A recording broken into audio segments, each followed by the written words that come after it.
Thanks to those joining me live and to those that will be joining me on archive. DStyleBoxing here. Leave your input, join the chat. And by the way, if you're listening on archive, thumbs up the video as well. And make sure you leave a comment. Let me know what you think. Even if you disagree, I want to know what you think. Give me your input. Right? I want to know what everybody thinks. That's right. DStyle wants to know. If you want to do a video response, I want to know what you think. Because believe it or not, I'm going to make the case for a 185-pound division. What? Another fucking division? Yes, another division. That's right. But DStyle, for years you've been saying that we can't have it. Like, shh. Listen. I know what I've been saying. Right? I know. But DStyle, you've been preaching that there's too many divisions. And now you want to add a division? We have too many divisions. Oh, of course we have way too many divisions. Right? Of course we do. We have to work that out, but 185-pound division makes sense. It makes sense. And I have the numbers here. I have the number. I'm going to make a case for 185-pound division. Okay. Now I know I'm going to bring up these three letters, and it's going to piss off some hardcore boxing fans. No, don't bring it. Look. UFC. No, why'd you bring up the UFC? Don't do that. Look, I did. Okay. In the UFC, in MMA, how about those? Are those letters better? Okay, maybe it's just a company, all right? In MMA, they have a 185-pound division, right? Now, look, I'm not saying it has to be 185. It could be 186. We can figure that out, okay? I don't even know what the fuck we'll call the division, right? I've heard everything from destroyer weight to tight end weight, whatever they call it. We'll figure that out, but I just know we need a division of 185, okay? That's what I know. Because in MMA, think about it. It's if they didn't have 185 pounds, I mean, holy shit, the potential of great fighters that they've had throughout their short history, a lot of these guys would have never have been as successful as they've been. And a guy like Michael Bisping would have never been a champion. Okay, a guy like, would Anderson Silva have been champion? I mean, I think he would have beaten like a Rampage. I don't know that, but at the end of the day, that weight class was ideal for him. A lot of guys, this weight class was ideal for them. Okay, 185. And I just don't see why it wouldn't make sense with boxing. Now, with that aside,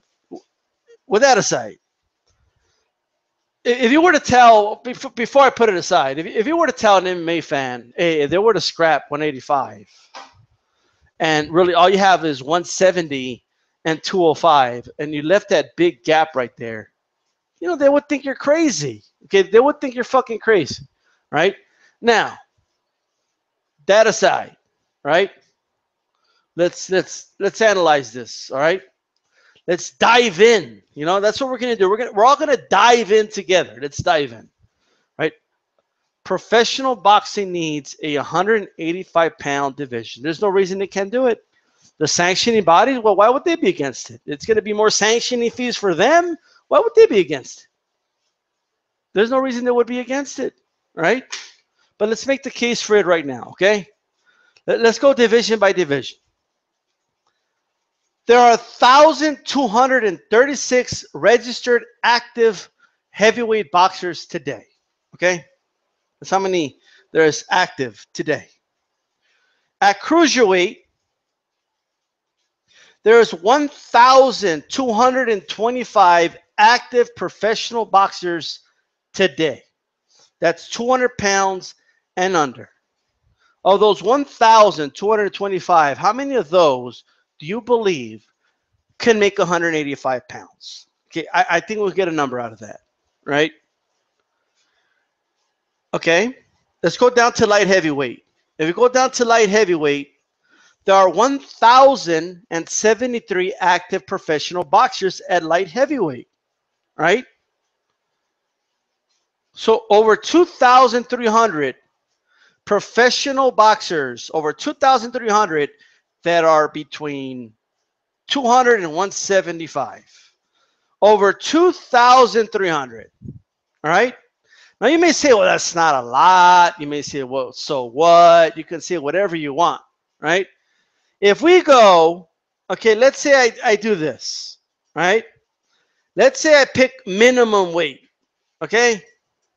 There are 284 boxers at minimum weight. Okay? Straw weight, mini weight, whatever you want to call it. 284. Right? Yet we have to accommodate a division for that. I don't think so. Light flyweight. How many professional boxers? 466. 466. If we go flyweight, 784. If we go super flyweight, 693. Now, we haven't exactly moved a whole lot there, right? But look how many divisions I've gone through, and they still don't have as many fighters as we do from light heavyweight to cruiserweight, right? That there should tell you, okay, these divisions don't even have more than 1,000 participants in them, okay? That should tell you a lot, all right? Bantamweight, if we go to bantamweight, 1,040, okay? That tells you that's a, in my opinion, all weights below bantamweight should really be one, maybe two weight classes, okay? Maybe. With 200 participants, we shouldn't have a weight class there, okay? Super flyweight, 693 fighters. I think I already went through that one. Flyweight, 784, right? 784. How many?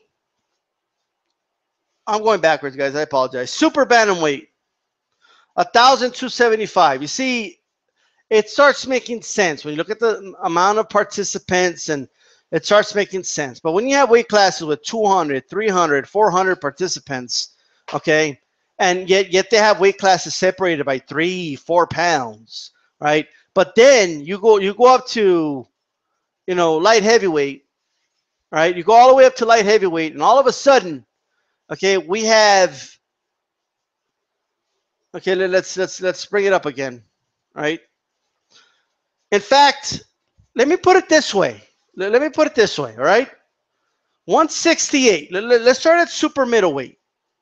A boxer that starts their career at super middleweight.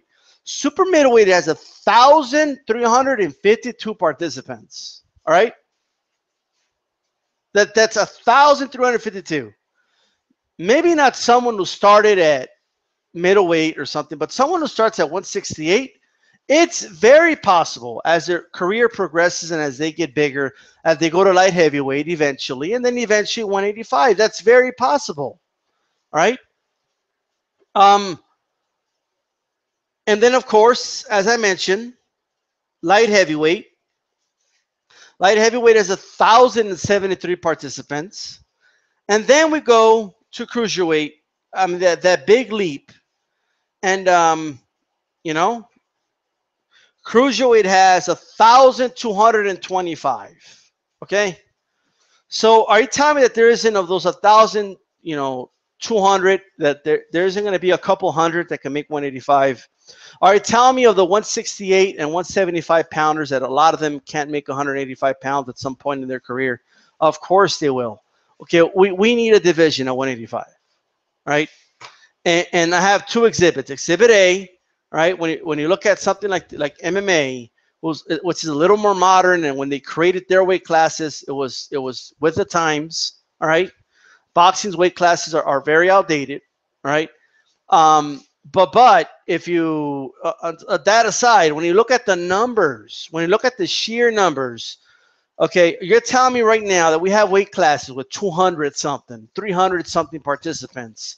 Yet weight classes where there's over 1,000 participants, okay, we can't in any way, shape, or form put a weight class in the middle of that when it's separated by 25 pounds.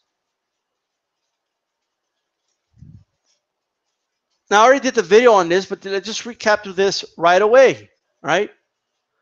Let's recap through it right away. Guys, 160 pounds, okay? Or let's go back. Let's backtrack. Let's go to 147. From 147 to 154, that's a 7-pound differential, 7 pounds, okay? And then from 7 pounds, you go 154, 160. All of a sudden, it's 6 pounds. All of a sudden, we're moving up less pounds, right? And then you go from 160 to 168. Then we go to 8 pounds. And then we'll go from 168 to 175. All of a sudden, it's back to 7 pounds. Well, what the fuck's going on there?